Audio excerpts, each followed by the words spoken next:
Slate production is so dangerous was that they needed this rock in as big a lump as they could get.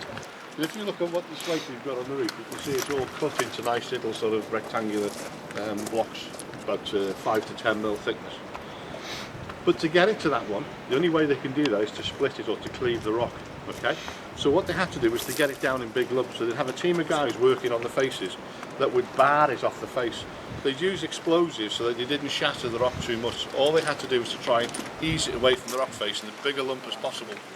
And then when they got down here to this level, they then had to saw it into blocks before it goes into and what you'll see over there in the factory, they used to, well, they still do demonstrations, I think, over there. But you'll see the guys over there will be splitting them. By splitting them, what I mean is that you'll see them splitting into the final finished product. You can see them here. Again, with these carts, you see these are finished carts here for carrying, but there's some over there where you can see that the big lumps will be you saw some of the steam locomotives just travelling up and down here. Well, you can see the tracks. These are the machines that would have brought these in and out. So you can see how the tracks go to the shed over here. So all the stone would have been brought in by steam train. It would have then been manoeuvred and it would have been sawn using this sort of stuff.